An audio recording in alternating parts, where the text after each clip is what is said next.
नमस्कार दोस्तों, मैं राम भारद्वाज आपका स्वागत करता हूं आपकी शानदार, जानदार, ज़बरदस्त मूल विधि कक्षा में, जहां पर आज एक नए अधिनियम या एक नए एक्ट की शुरुआत हम करने जा रहे हैं, जिसका नाम है मानवाधिकार संरक्षण अधिनियम। और ये अधिनियम आपके लिए ज़रूरी इसलिए भी हो जाता है क्योंकि ये ओवरलैप करता है आपके भारतीय संविधान के भाग 3 के साथ, जहां पर मौलिक अधिकारों की चर्चा की गई है, जहां पर फंडामेंटल राइट्स की चर्चा करी गई है, जिनको नैसर्गिक अधिकार भी कहा जाता है। नैसर्गिक मतलब प्राकृतिक अधिकार। तो क्योंकि वहाँ के साथ में इसका तालमेल अच्छा है, तो इस टॉपिक से प्रश्न पूछे जाने की संभावनाएं और बढ़ जाती हैं। चलिए आप आ जाइए, आपका स्वागत, आपका वंदन, आपका अभिनंदन, आप सभी को गुड इवनिंग गाइज, नमस्कार। आप जिन जिन जिन शब्दों में अभिवादन कर रहे हैं, ये माने कि मैं भी उन्हीं शब्दों में आपका अभिवादन कर रहा हूँ। ठीक है, बहुत बढ़िया, बहुत बढ़िया। चलिए, तो आज का टॉपिक जो है वो शुरू किया जाए। और टॉपिक का नाम आपने देख लिया है, बहुत गंभीरता से पढ़िए। आप में से काफ़ी सारे बच्चों ने ये बात बोली कि सर हाथ से लिख कर पढ़ाइए। तो भाई फिर एक बात सुन लो, मैं हाथ से लिख कर पढ़ाऊंगा। अब मुझसे ये प्रश्न मत पूछना कि सिलेबस कब खत्म हो जाएगा, क्योंकि हाथ से लिख कर पढ़ाने में फिर समय लगेगा। जो काम एक क्लास में हो सकता है, उसके लिए 2 क्लासेस अब लगानी पड़ेंगी। पर मुझे कोई दिक्कत नहीं, ना ही मुझे कोई जल्दी है। अभी फॉर्म का भी पता नहीं है। यदि कोई ऐसी बहुत विकट परिस्थितियां आन पड़ी, फिर तो रास्ते कुछ बचेंगे नहीं। पर अगर आपकी यही इच्छा है कि हाथ से लिख करके पढ़ाया जाए, तो निश्चित रूप से सरकार आपकी जो हुक्म है, आपका जो हुक्म है, उसको हम सिर माथे पर रखते हैं। ठीक है, चलिए, बहुत बढ़िया। हाँ, वॉइस नहीं आ रही है? नहीं, ऐसा नहीं है।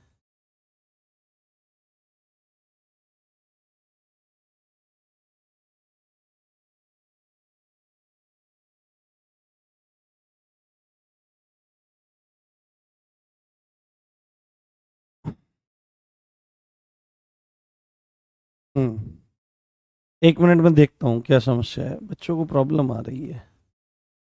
1 सेकंड रुकिए।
हाँ, अभी ठीक चल रही है, बताओ। अभी ठीक चल रही है, अभी कोई दिक्कत तो नहीं है?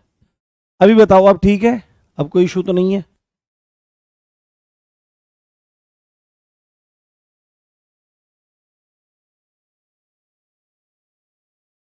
हम्म, ठीक है, ओके। हाँ, अगर किसी को दिक्कत है तो एक बार ऐप से बाहर आके रिफ्रेश करके और तब से मतलब करना शुरू कर दो, आप, कोई दिक्कत नहीं है। बाकी अगर किसी को दिक्कत लग रही है तो जल्दी ये ठीक हो जाएगी, कोई दिक्कत वाली, कोई समस्या वाली बात नहीं है।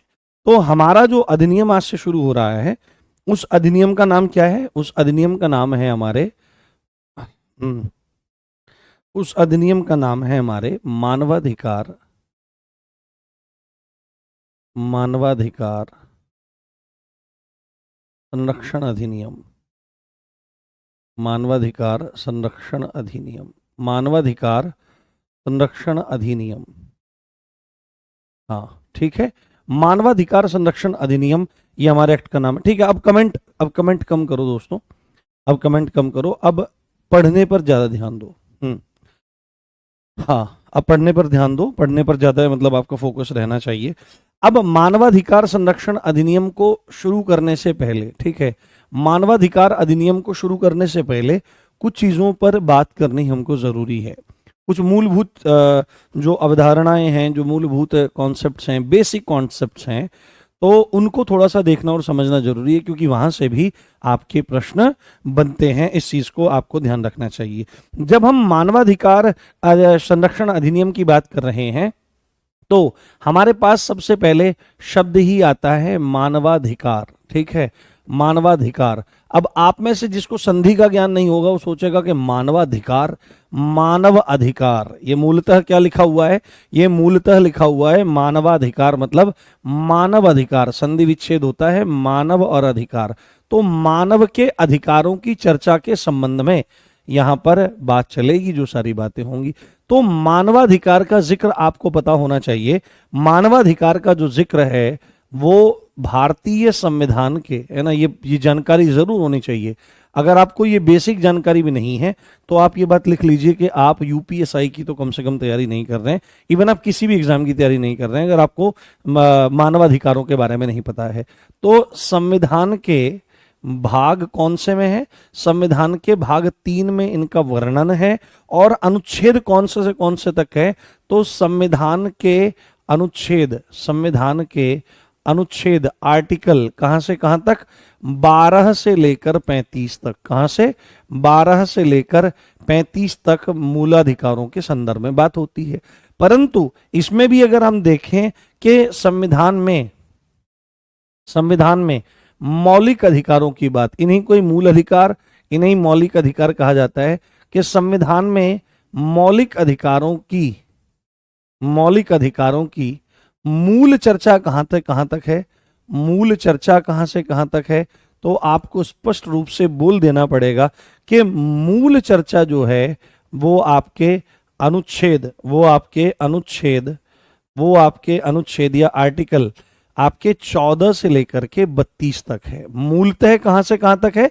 14 से लेकर 32, क्योंकि 14 से शुरू होता है आपका समता का अधिकार, उसके बाद स्वतंत्रता का अधिकार, ऐसे ऐसे आगे बढ़ता जाता है। परंतु यदि भाग 3 में पूछा जाए कि कुल कितने अनुच्छेद हैं, तो आपको बोलना पड़ेगा भाग 3 में 12 से लेकर के 35 तक अनुच्छेद हैं।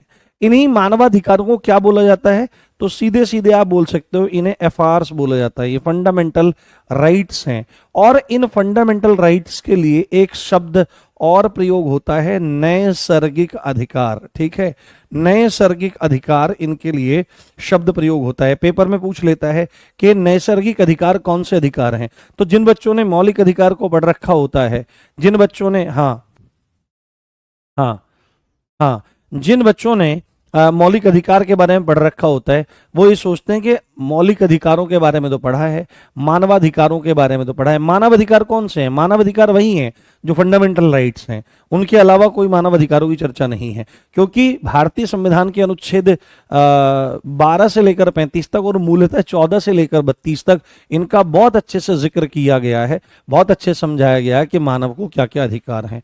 अब नैसर्गिक अधिकार क्यों बोला जा रहा है, इस तरफ भी थोड़ा ध्यान देना चाहिए। नैसर्गिक, यहां पर जो ये शब्द प्रयुक्त हो रहा है, नैसर्गिक, यहां पर जो ये शब्द प्रयुक्त हो रहा है नैसर्गिक, इसी को प्राकृतिक कहा जाता है। क्या कहा जाता है दोस्तों? इसी को प्राकृतिक कहा जाता है। यानी कि ऐसा अधिकार जो प्राकृतिक अधिकार है। प्राकृतिक मतलब जो प्रकृति के द्वारा, नेचर के द्वारा दिए गए अधिकार हैं। देखो आप एक बात समझो, क्या नेचर किसी व्यक्ति से या किसी भी प्राणी से किसी तरह का कोई भेदभाव रखती है? सबको समता या समानता का अधिकार देती है कि नहीं? ऐसे थोड़ी कहती है कि तू आदमी थोड़ा सुंदर लग रहा है तो तुझको मैं ज्यादा ऑक्सीजन दूंगी, तुझको ज्यादा पानी मिलेगा, आम के पेड़ चल के आएंगे तेरे घर पे, टपके आम टपका जाएंगे, सब्जियां तुझे ज्यादा मिलेंगी। नहीं, वो सभी के लिए बराबर हैं। ठीक है, पानी भी सभी के लिए उतना ही है, प्रकृति हर तरह से। दूसरी बात है, क्या प्रकृति ये कहती है कि तू ज्यादा सुंदर लग रहा है तो तेरे को ज्यादा स्वतंत्रता है और ये थोड़ा गंदा लग रहा है तो इसको कम स्वतंत्रता है? नहीं, वहां पर भी एक तरह से समानता ही है, पूरी स्वतंत्रता सबके लिए है। या प्रकृति ये कहती है कि भाई तुम ज्यादा विद्वान लग रहे हो तो तुमको ये धर्म मानने का अधिकार है, तुमको ये धर्म मानने का अधिकार नहीं है। इसी तरह से हर तरह के अधिकारों के लिए प्रकृति ने मानो अपनी गोद को खोल रखा है। और प्रकृति जिन जिन अधिकारों को एक मनुष्य या प्राणी मात्र को प्रदान करती है उनको प्राकृतिक अधिकार कहा जाता है। और प्राकृतिक शब्द ही नैसर्गिक शब्द का पर्यायवाची शब्द है, सिनोनिम है। इसलिए जो मानव अधिकार हैं, जिनको मौलिक अधिकार कहा जाता है, जिनको फंडामेंटल राइट्स कहा जाता है, इन्हीं के लिए शब्द प्रयुक्त होता है नैसर्गिक अधिकार। और नैसर्गिक का मतलब आपका प्राकृतिक होता है। हाँ हाँ, बहुत बढ़िया आकाश, धन्यवाद। ठीक है, ये बात आपको बहुत अच्छे से ध्यान रखनी है, बहुत अच्छे से समझ लेनी है। ठीक है, अब यहां पर जब हमारे सामने चर्चा हो ही रही है कि मानव अधिकार हैं, सब चीजें हैं, तो आपको एक पॉइंट पर और विचार कर लेना चाहिए कि भारतीय संविधानों में, संविधानों में नहीं, क्षमा चाहता हूं,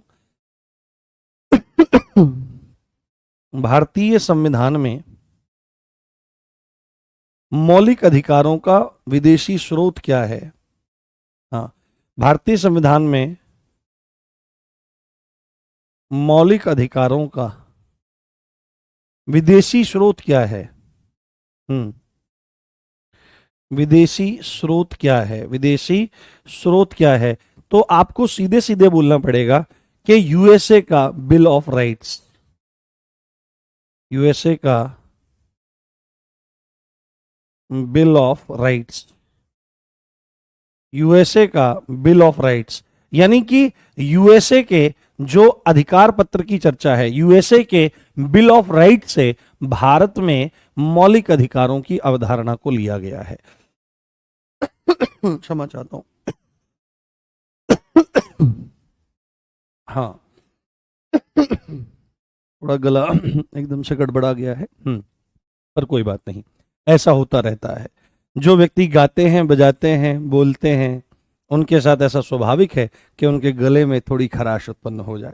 तो भारतीय संविधान में मौलिक अधिकारों का विदेशी स्रोत क्या है? तो यूएसए का बिल ऑफ राइट्स। अब हम कुछ तारीखों की चर्चा करेंगे जो मानवाधिकारों से संबंधित है और जो परीक्षा में बहुत ज्यादा पूछी जाती है। लास्ट टाइम भी आपके पेपर में इनको पूछा गया था। आज तो मजा आ रहा होगा हाथ से लिख करके पढ़ने में, एक लय बन जाती है हाथ से लिख करके पढ़ने में। हाँ, एक लय बन जाती है। हाँ बताओ, आज तो मजा आ रहा होगा। हाँ हाँ, तो जन्म से प्राप्त अधिकारों को नैसर्गिक अधिकार कहते हैं। तो जन्म से कौन अधिकार देता है? कोई ना कोई तो अधिकार देने वाला होगा। नैसर्गिक का अधिकार मतलब प्राकृतिक अधिकार, ठीक है, प्रकृति ही तो अधिकार देती है। नैसर्गिक शब्द के बारे में नहीं समझ में आता। हाँ हाँ हाँ, बहुत बढ़िया। हाँ हाँ, अच्छा अच्छा, ठीक है तारिक, मैंने देख लिया आपका कमेंट। ठीक है, अब देखो यहां पर, अब कुछ तारीखों की चर्चा हम लोग कर लेते हैं। 10 दिसंबर एक तारीख है, बहुत इंपॉर्टेंट है और पेपर में आई हुई है। मजा आ गया आपका तो, चलो ठीक है, कोई दिक्कत नहीं। पेपर में ये तारीख आई हुई है और बार बार ये पूछी जा सकती है। आपका 10 दिसंबर 1948, ये तारीख आपको याद रखनी है, 10 दिसंबर सन 1948।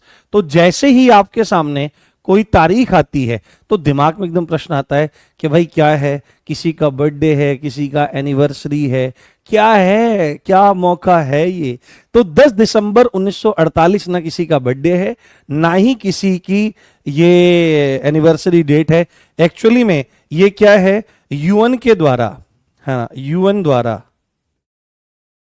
द्वारा इस तारीख को, इस डेट पर, यूएन द्वारा इस डेट पर क्या हुआ था, मानवाधिकारों की घोषणा की गई थी कि मानवाधिकार भी कोई चीज होते हैं। ये सीधे सीधे आपको समझना है कि यूएन द्वारा इस तिथि पर क्या हुआ था, मानवाधिकारों की घोषणा की गई थी। मानवाधिकारों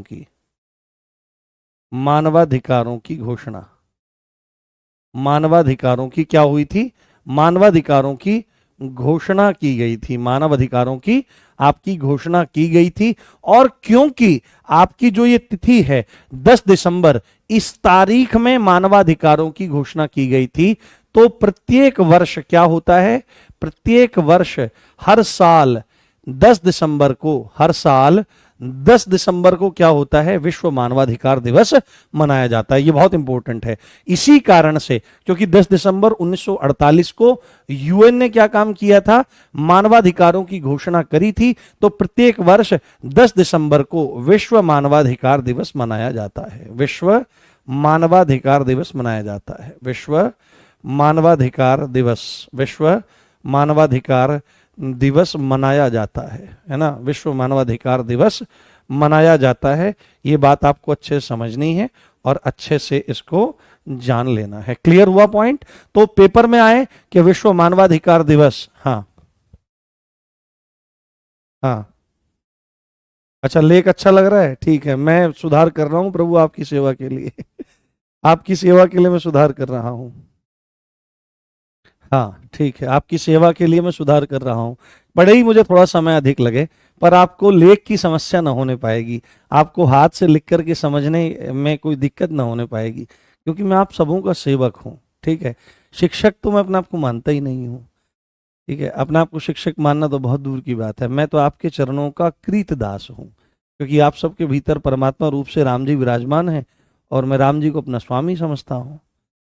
तो आप सबका मैं दास हूं। तो आप वैसे मुझे डांट फटकार भी सकते हो, उसमें कोई जैसे गुस्सा हो जाते हैं बच्चे, तो आपको पूरा पूरा अधिकार है, परंतु मेरा भी विचार कर लिया करो। मेरा मन उतना मजबूत नहीं कि मैं डांट फटकार झेल पाऊं, मैं छोटे बच्चे की भांति हूं।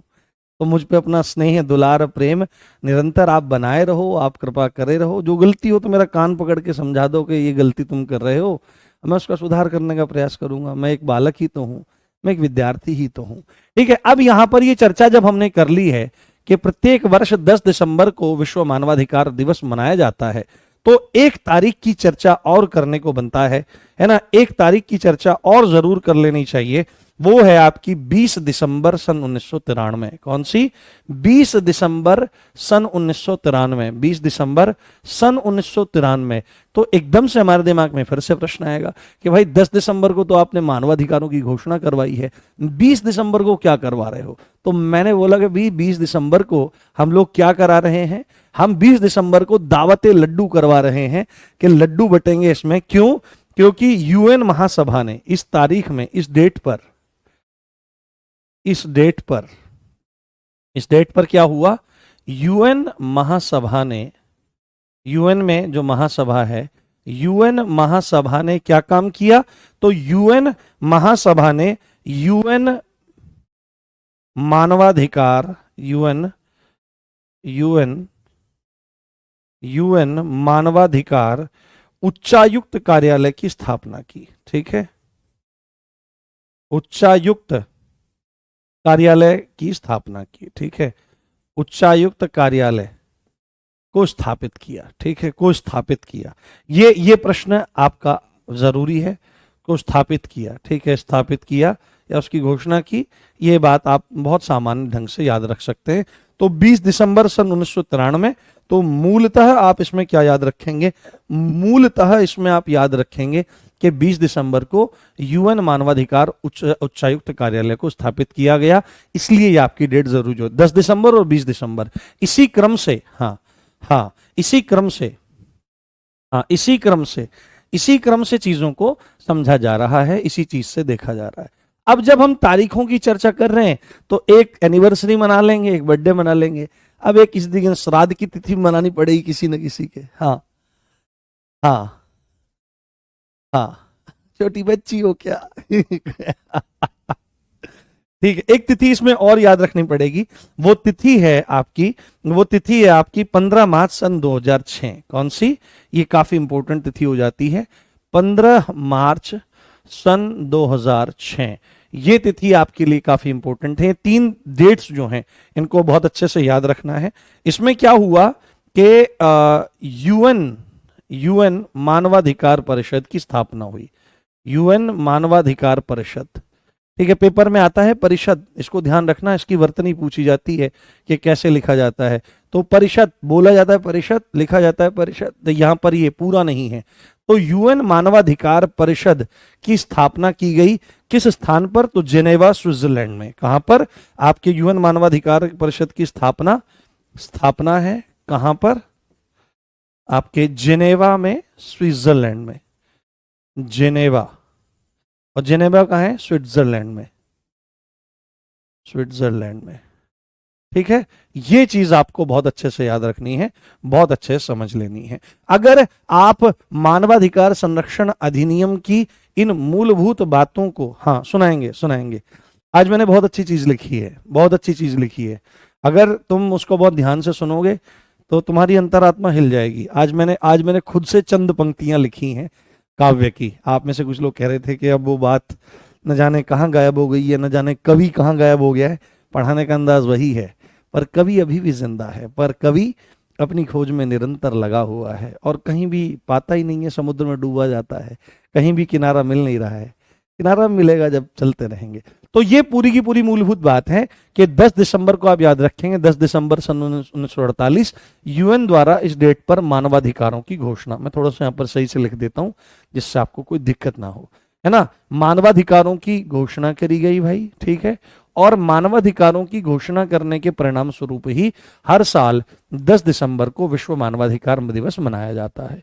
उसके बाद 20 दिसंबर सन 1993 में इस डेट पर, यानी इस डेट पर यूएन महासभा ने यूएन मानवाधिकार उच्चायुक्त कार्यालय को स्थापित किया।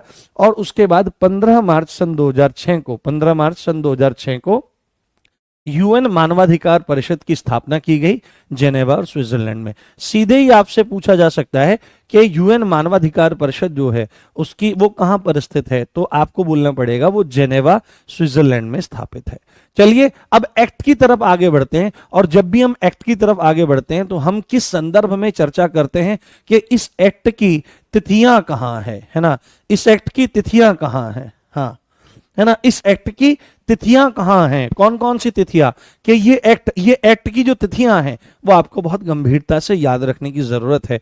क्योंकि सन 1993 में जब आपका ये 20 दिसंबर सन 1993 में जिसमें उच्चायुक्त जो आपका कार्यालय है ये स्थापित किया गया, हाँ, है ना, ये उच्चायुक्त कार्यालय स्थापित किया गया, तो इस स्थापना के साथ ही पूरे के पूरे विश्व में ये चेत करवाई गई कि आप अपने अपने राष्ट्र में, अपने अपने देश में जाकर के मानवाधिकारों के संरक्षण के लिए कार्य करें। तो भारत को भी इस संदर्भ में, इस कॉन्टेक्स्ट में कुछ ना कुछ करना था। तो ऐसे में ही नींव पड़ी मानवाधिकार संरक्षण अधिनियम की। और मानवाधिकार संरक्षण अधिनियम से संबंधित कुछ प्रमुख तथ्यों को अब हमको जान लेना अत्यधिक जरूरी हो रहा है। मानवाधिकार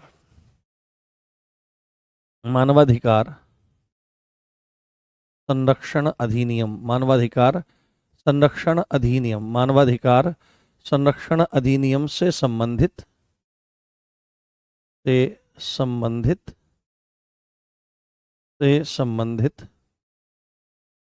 महत्वपूर्ण तथ्य, ठीक है, महत्वपूर्ण तथ्य, हाँ, महत्वपूर्ण तथ्य।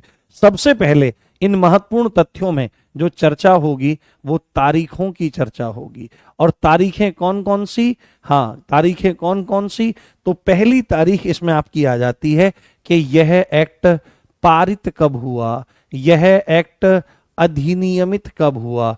और इसी को प्यारे लाडलों अधिनियमन को ही क्या कहा जाता है, अधिनियमन को ही कहा जाता है।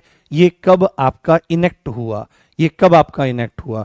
और दूसरी तिथि आपकी कौन सी होती है, दूसरी होती है कि यह कब लागू हुआ, यह कब प्रवर्तन में आया, या आप सीधे सीधे कहेंगे कि एनफोर्समेंट कब हुआ, एनफोर्समेंट, है ना, when it came into force. तो ये दो तारीखें आपको याद रख लेनी बहुत ज्यादा जरूरी है। इसमें सीधे ही आप बोलोगे कि 8 जनवरी 1994 में, कब, 8 जनवरी 1994 में ये एक्ट आपका अधिनियमित हुआ, ये एक्ट आपका पारित हुआ। हाँ हाँ हाँ,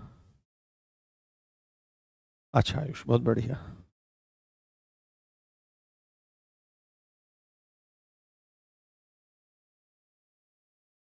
हाँ हाँ हूं क्यों करते हो? क्योंकि मुझे इसी तरह से पढ़ाने का अभ्यास है। तो क्या ऐसे पढ़ाऊं?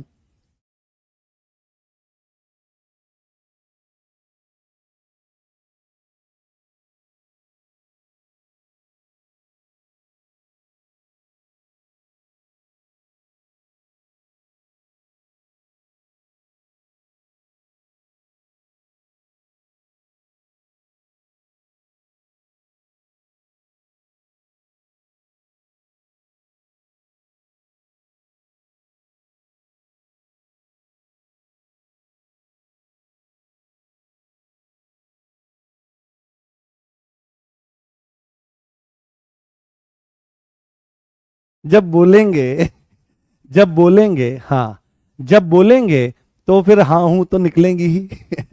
ठीक है, तो ये अधिनियमित कब हो रहा है आपका? अधिनियमित हो रहा है 8 जनवरी सन 1994 में।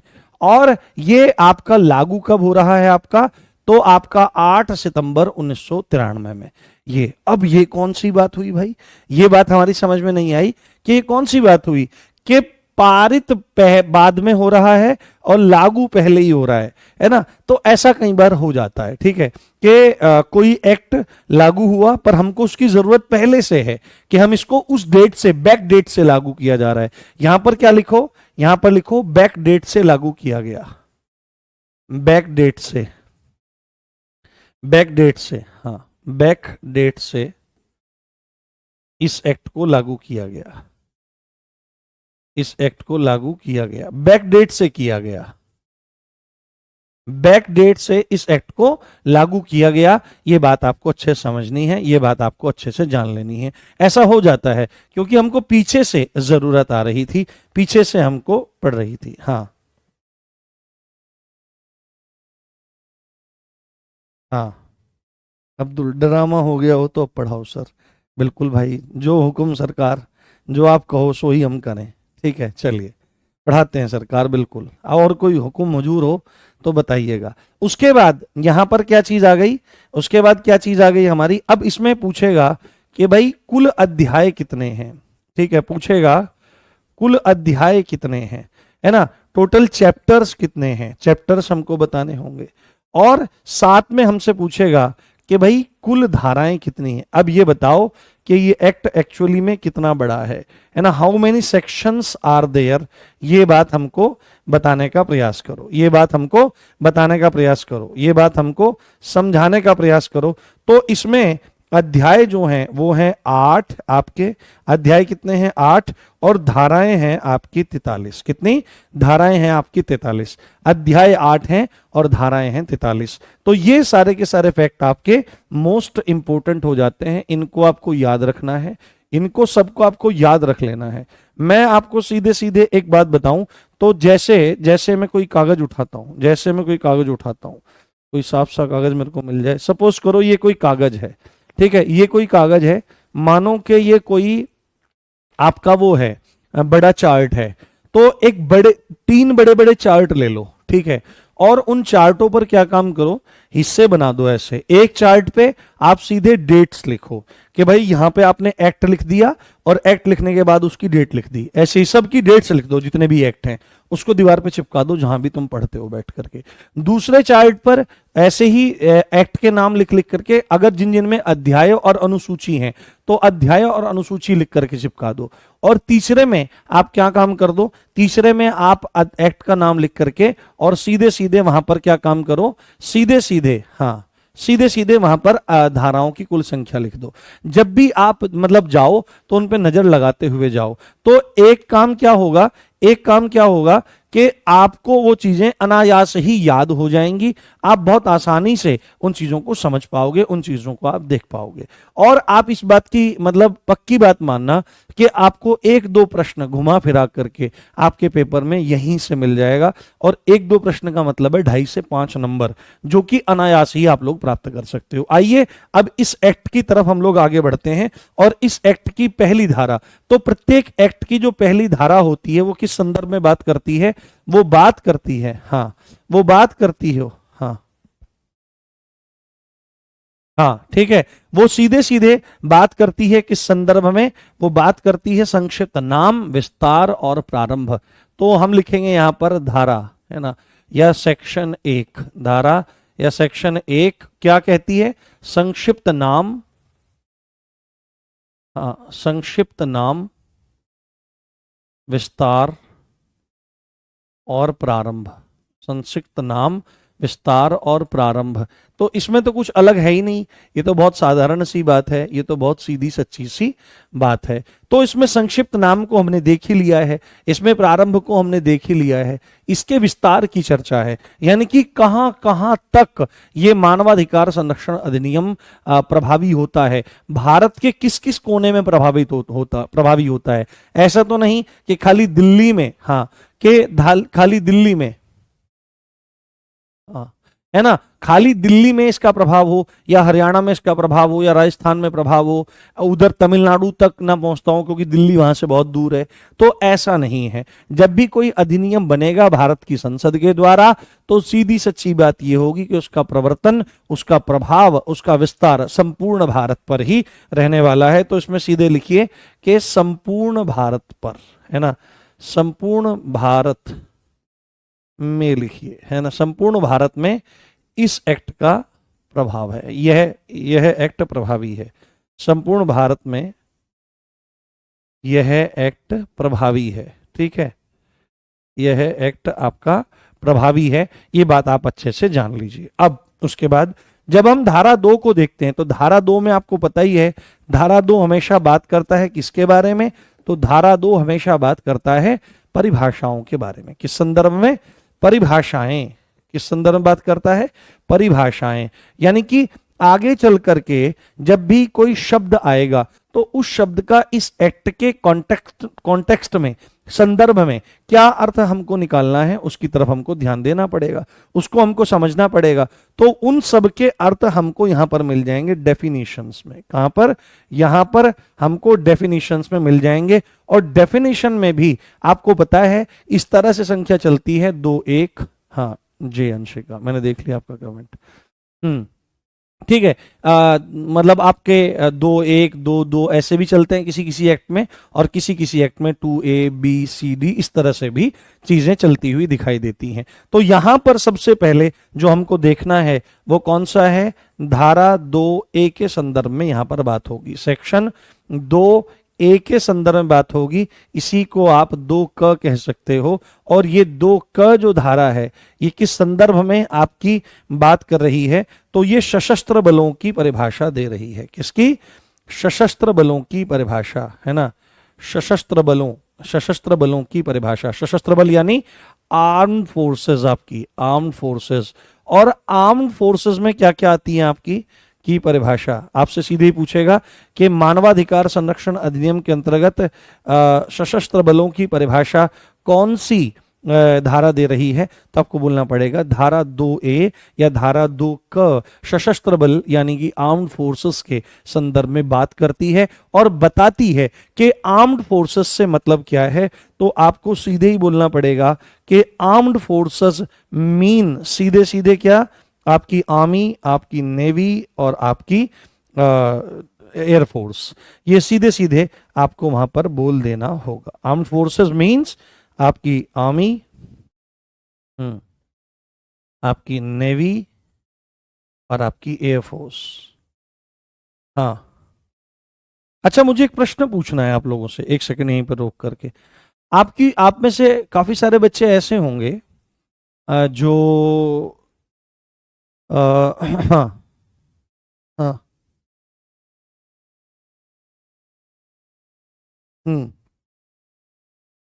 हाँ, ठीक है। आप में से बहुत सारे बच्चे ऐसे होंगे जो 25 साल के अंदर अंदर होंगे, 20 से 25 साल के बीच में होंगे। क्या आप में से कोई सीडीएस वगैरह की परीक्षा नहीं देता है क्या? सीडीएस की परीक्षा नहीं देता है? या डायरेक्ट एंट्री जो टीईएस एंट्री होती है 12th के बाद वाली, जो ग्रेजुएशन में रहते रहते कभी आपने ट्राई नहीं किया? आपका मन नहीं करता कि आपको आर्मी में जाना चाहिए, एयरफोर्स में जाना चाहिए, या बस यूपीएसआई के लिए दिल धड़क रहा है, कांस्टेबल के लिए दिल धड़क रहा है? आप में से जो कांस्टेबल की बात कर रहा है फिर तो बात ही खत्म हो गई। बट अगर आप यूपीएसआई के लिए तैयारी कर रहे हो तो इतनी बात निश्चित है कि आपने एसएससी के पेपर जरूर दिए होंगे, और एसएससी के पेपर दिए तो कभी ना कभी आपका मन हुआ होगा कि सीडीएस वगैरह का। यार कैसे बच्चे हो यार तुम, सीडीएस वगैरह के लिए ट्राई नहीं करते। एक असिस्टेंट कमांडेंट होता है, बहुत सारों को तो पता भी नहीं होगा। एसएसबी में क्या डर लगता है, क्या होता है एसएसबी में? बस अंग्रेजी बोलने से डर लगता होगा। तो अंग्रेजी तो आप अगर एक लय, ये थोड़ी फ्लुएंट इंग्लिश बोलनी है, बस आप चीज़ों को समझ पाएं, लिख पाएं, अपने मनोभावों को बता पाएं। वहां पर तो अधिकारी भी ऐसे होते हैं, वो समझते हैं आपका कम्युनिकेशन ठीक होता है। अग्निवीर की, अरे यार अग्नि आर्मी मतलब कमीशन्ड ऑफिसर है ना, लेफ्टिनेंट से शुरू होगा, जनरल तक जाएगा। हाँ हाँ, आम देना चाहिए, आप देते पता नहीं क्यों नहीं हो, है ना। देखो अच्छी बात है, बताएंगे, चलो इसके बारे में कोई बताएंगे, सीडीएस वगैरह के बारे में बताएंगे। हाँ पता नहीं क्या, आर्म फोर्सेस का तो अलग ही जलवा है।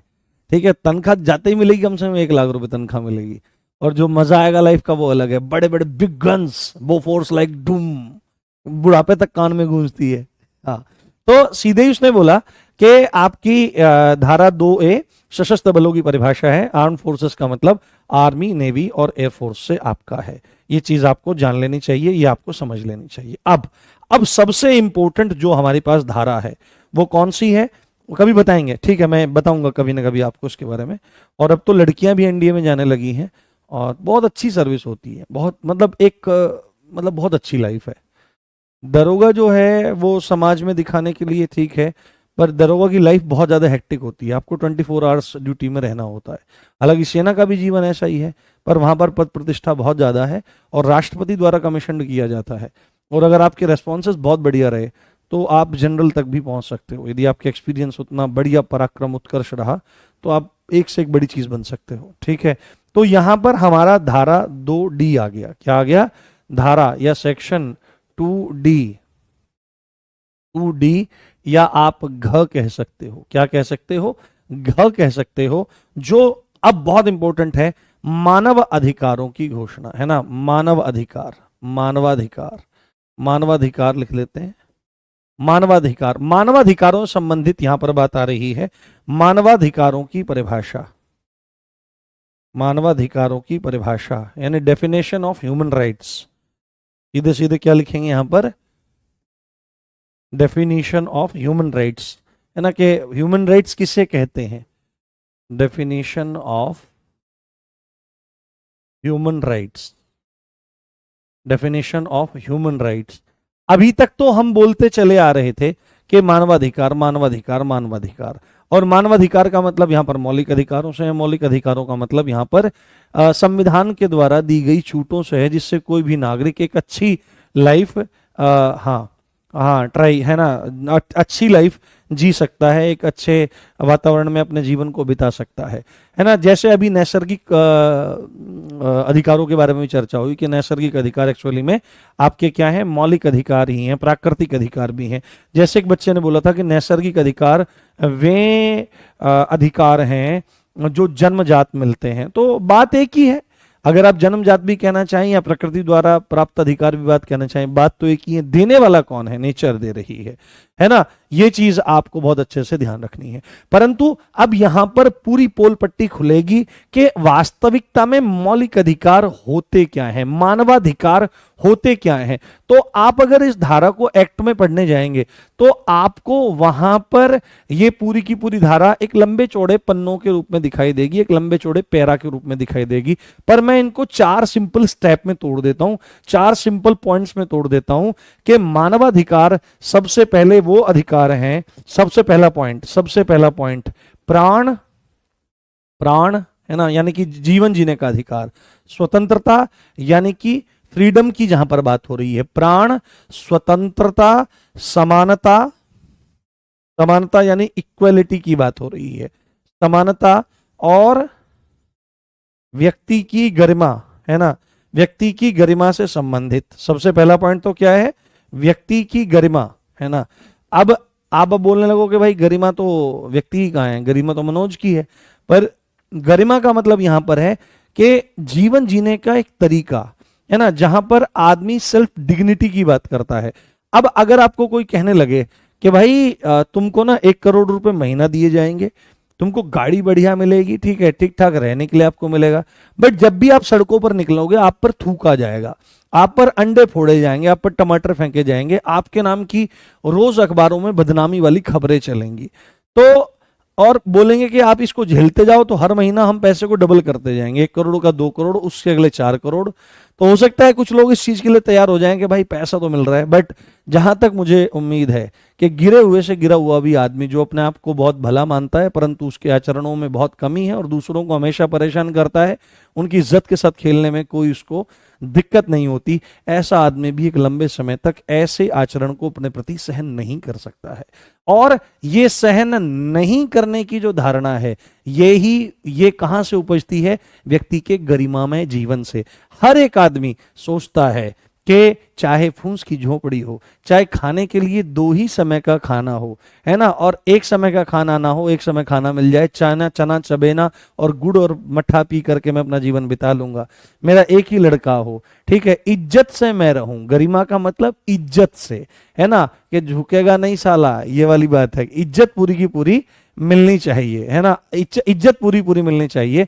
तो ऐसे अधिकार जो प्राणों से, स्वतंत्रता से, समानता से और व्यक्ति की गरिमा से संबंधित हैं। पहला पॉइंट तो ये हो गया। मानवाधिकार कैसे अधिकार हैं? जिनके जो जो संबंधित हैं किसी के प्राण से, यानी कि प्राण अगर होंगे, देखो सबसे पहले बात क्या की गई है? प्राणों की बात करी गई है। सबसे पहले देखो कितने लॉजिकल वे में बात की गई है। सबसे पहले बात की गई है प्राणों के। अगर प्राण ही नहीं है तो फिर तो कुछ भी हो। अगर दुनिया में आज 100G वाला सिम चलने लगे और नेट इस कदर चले कि बहुत बढ़िया हो रहा है, आसमान में कारें उड़ रही हैं, आपके पास अथाह संपत्ति है, बहुत सुंदर पत्नी है या बहुत सुंदर पति है और तमाम सुख सुविधाएं आपके पास हैं, हजारों करोड़ों लाखों आपके खातों में भरे पड़े हैं, परंतु जिस समय आपके नेत्र बंद हुए तो मानो आपके लिए प्रलय हो गया, उस समय सभी चीजें समाप्त हो जाती है। तो प्राणों का होना जरूरी है किसी भी अधिकार को प्राप्त करने के लिए। इसलिए प्राणों का अधिकार, जीवन जीने का अधिकार सबसे बड़ा अधिकार है, ठीक है। किसी के भी प्राणों को, अब कोई अगर देखो क्या करता है, कोई किसी की हत्या करता है तो एक्चुअली में वो क्या कर रहा है? उसके मौलिक अधिकार का हनन कर रहा है, उसके प्राणों जीवन, उसके प्राण के अधिकार का हनन कर रहा है, उसके जीवन जीने के अधिकार का हनन कर रहा है। चलो अगर किसी को प्राण मिल गए तो अब उसको बेड़ियों में बंद कर रहना बिल्कुल अच्छा ना लगेगा, तो उसको अब स्वतंत्रता की बात होगी। कैसी स्वतंत्रता?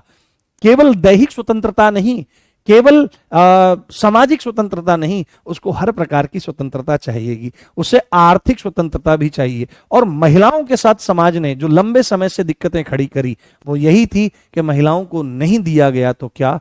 आर्थिक स्वतंत्रता का उपहार। ये आर्थिक स्वतंत्रता नहीं रखी गई। आज के समय में जितनी भी लड़कियां तैयारी कर रही हैं, 99.99% लड़कियां ये सोच करके तैयारी करती हैं या उनके माँ बाप ये सोच करके उनको तैयारी करवाते हैं कि बिटिया 2 रुपए कमाने लगेगी तो किसी के मोहताज ना रहेगी। यानी कि पितृसत्तात्मक समाज ने मातृशक्ति को इतना दबाया, इतना उनका दमन किया कि उन्हें अपने आवाज तक को बाहर निकालने की सामर्थ्य न रही। पर उन्होंने देखा कि जहां पर रुपया है वहीं पर ताकत होती है, यानी रुपया इक्वल टू पावर, ये दोनों चीजें बराबर है। तो आर्थिक स्वतंत्रता की बात होगी, वैचारिक स्वतंत्रता की बात होती है, वाक स्वतंत्रता की बात होती है। आप चाहे जो बोल सकें पर कम से कम गाली ना दें और शत्रु राष्ट्र को आप बढ़ावा ना लेकर के आए, तो ऐसी स्वतंत्रता। फिर तीसरी बात है, स्वतंत्रता मिल जाएगी तो व्यक्ति को चाहिए कि भाई हमको समान भाव से देखा जाए। यदि अगर कहीं किसी ब्याह में किसी मेहमान को बारात का स्वागत करते हुए एक माला पहनाई जाएगी तो बराबर में खड़े समधी के दोस्त की भी ये चाह रहेगी कि मेरे गले में भी फूलों की, कुसुमों की माला डाली जाए, क्योंकि ये स्वाभाविक प्रवृत्ति है कि उसको समानता चाहिए। अब आप समाज में एक व्यक्ति को जाति के नाम पर अगर श्रेष्ठ कुलीन बोल रहे हैं तो क्या दूसरा बेकार है? ये असमानता बिल्कुल भी सहनीय नहीं है। तो समानता भी व्यक्ति को जीने के लिए चाहिए। जीने के लिए प्राण तो चाहिए, स्वतंत्रता भी चाहिए, समानता भी चाहिए और व्यक्ति को फिर गरिमा भी चाहिए। गरिमा का मतलब यहां पर इज्जत से है। पानी, इज्जत से कोई भी जीना चाहता है, हाँ ठीक है, इज्जत से कोई भी जीना चाहता है। तो मानवाधिकार वे अधिकार हैं जो प्राण, स्वतंत्रता, समानता और व्यक्ति की गरिमा से संबंधित हैं। दूसरे पॉइंट को जानिए भोंदूराम। दूसरा पॉइंट क्या कहता है ना, जो न्यायालय के द्वारा लागू किए जा सकते हो, हाँ है ना, जो न्यायालय के द्वारा, जो न्यायालय के द्वारा लागू किए जा सकते हो, लागू किए जा सकते हो, है ना। ये दूसरी शर्त है। किसी भी अधिकार के लिए, मानवाधिकार होने के लिए इनको शर्त के रूप में लिख लो आप, ठीक है, इनको शर्त के रूप में लिख लो, है ना। ये शर्तें हैं किसी भी अधिकार के मानवाधिकार होने के संदर्भ में। पहली, प्राण से संबंधित होनी चाहिए, स्वतंत्रता संबंधित होनी चाहिए, समानता से संबंधित होनी चाहिए और व्यक्ति की गरिमा से संबंधित होनी चाहिए। दूसरी बात, वे अधिकार क्या अधिकार जिनको न्यायालय द्वारा प्रवर्तन में न लाया जा सके। तो आपको एक बात पता होगी कि संविधान का भाग 3, हाँ हाँ हाँ हाँ हाँ, ठीक है, हाँ सर, मानवाधिकार इन आतंकवादियों पर लागू क्यों नहीं होते। हाँ हाँ, अच्छा एक बात बताओ, अच्छा एक बात बताओ, आप एक छोटी सी बात समझो, आप एक बात समझो, बारीकी समझा करो, जीवन में बुद्धि को उन्नत बनाओ, विचारों को बहुत सूक्ष्म स्तर पर ले जाओ और विषम से विषम व्याख्या और एनालिसिस की तरफ ध्यान दिया करो। भारतीय संविधान ने केवल भारतीय नागरिकों को मौलिक अधिकार ही नहीं दिए हैं, दिए हैं साथ में मौलिक कर्तव्य भी। यानी कि अगर भारतीय संविधान आपको स्वतंत्रता की, समानता की, अन्य अन्य बात तरह की स्वतंत्रता और अधिकार, मूलाधिकार देता है, तो आपसे अपेक्षा भी रखता है कि आप भी नागरिक होने के नाते मूल कर्तव्यों का पालन करें। और उस मूल कर्तव्य में जो दिखाई नहीं देता पर सबसे पहले आता है, वो है अन्य के अधिकारों की रक्षा करना, अन्य के अधिकारों का सम्मान करना, अन्य के अधिकारों का हनन न करना। यदि कोई आतंकवादी है, वो अपने किसी भी विचारधारा के वश में आकर के यदि किसी को गोली मारता है, उसकी हत्या करता है, तो क्या वह व्यक्ति अन्य के जीवन जीने के अधिकार को बाधित नहीं करता? और जो व्यक्ति जीवन जीने के अधिकार को बाधित करता है अन्य व्यक्ति के, दूसरा ही पॉइंट क्या बोल रहा है, न्यायालय के दायरे में तुरंत आ जाता है और न्यायालय के पास वह शक्ति है कि वह मौलिक अधिकारों को लागू कर सकता है, वह मानवाधिकारों को लागू कर सकता है। और न्यायपालिका का काम क्या करना, डांस करना नहीं है, न्यायपालिका का काम है न्याय करना। यानी कि यदि किसी ने किसी के अधिकारों का हनन किया है, तो उस हनन करने वाले को उचित दंड दिया जाए, उचित अनुपात में। तो यहां पर किसी आतंकवादी कृत्य को करने वाले आतंकवादी के मानवाधिकारों की चर्चा हो ही नहीं रही है। जब कोई व्यक्ति ऐसे काम करता है तो उसको उसके प्राणों के अधिकार से वंचित किया जाता है। क्या किया जाता है? फांसी में क्या होता है, फांसी में किसी को उसके प्राणों के अधिकार से ही तो वंचित कर दिया जाता है।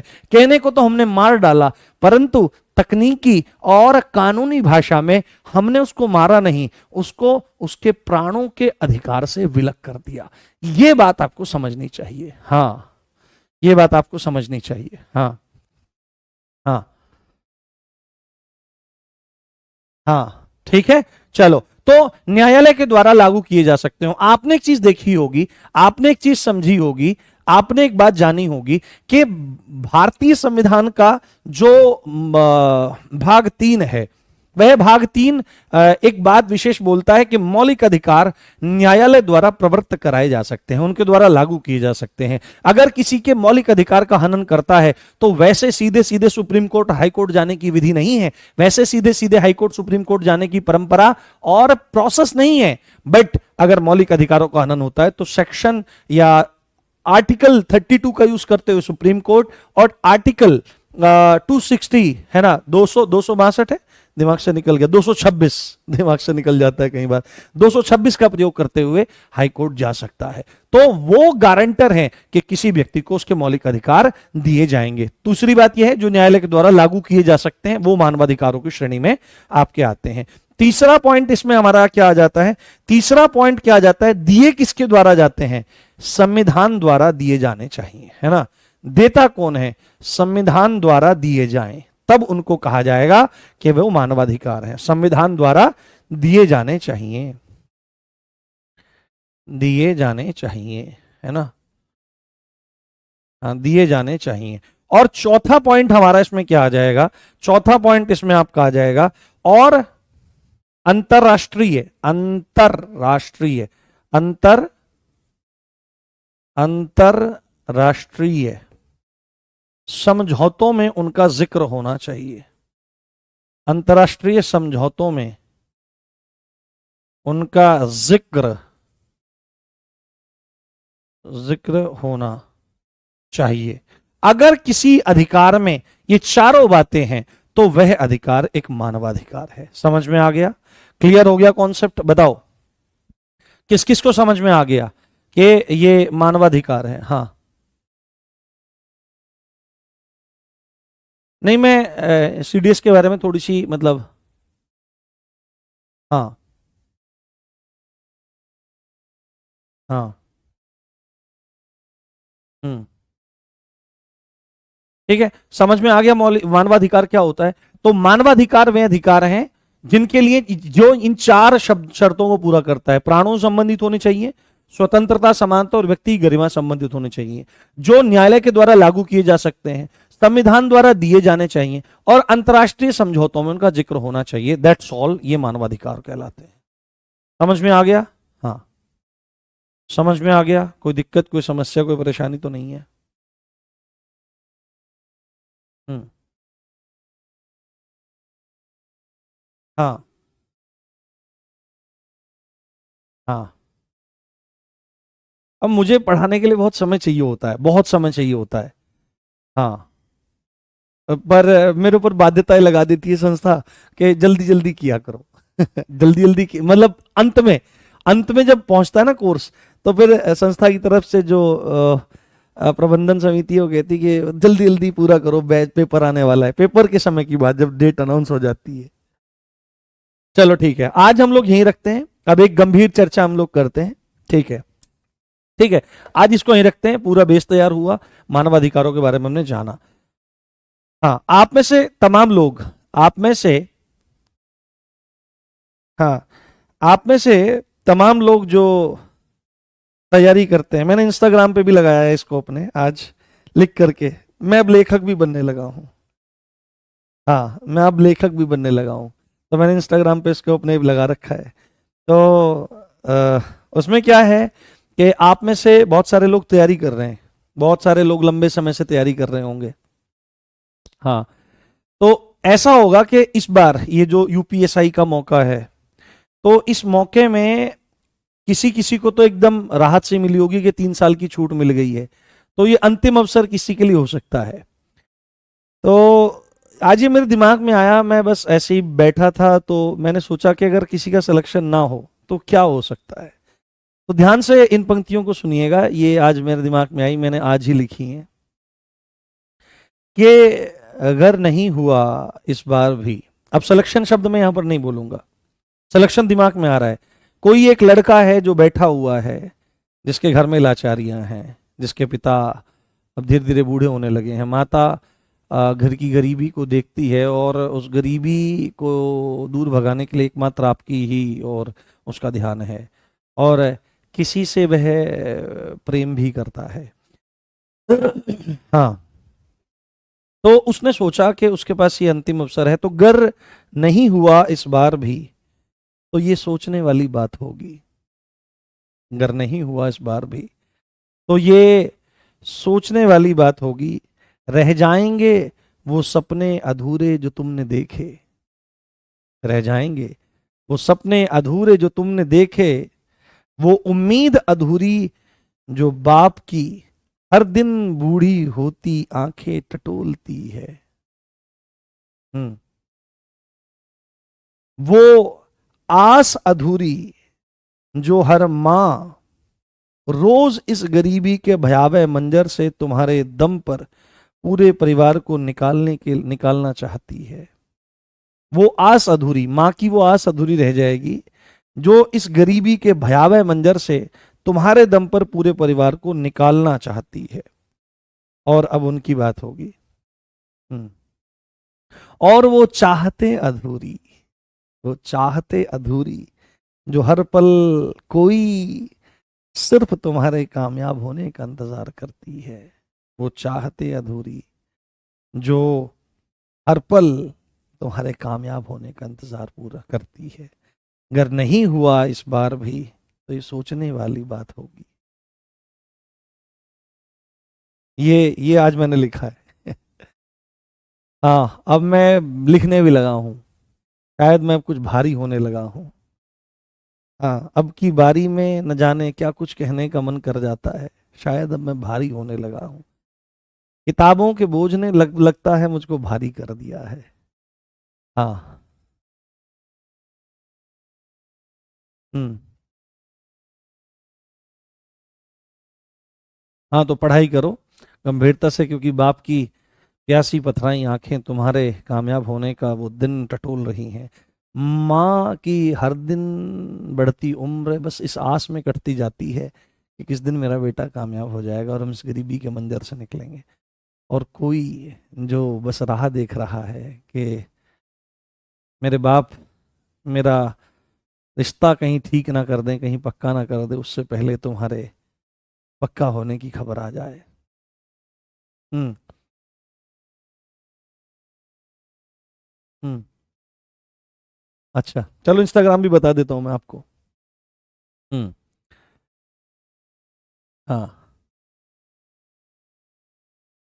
हम्म। ये आईडी है हमारी। इस पे मैं कभी कभी कुछ कुछ डाल देता हूँ। हाँ, इस पे मैं कभी कभी कुछ कुछ डाल देता हूँ, तो स्थितियां बदल जाती हैं। चलिए ठीक है, तो मिलते हैं फिर कल, और इस एक्ट को हम लोग आगे बढ़ाएंगे कल, और बहुत अच्छे से समझेंगे। कोई जल्दी नहीं है, अच्छे से चीजों को करेंगे।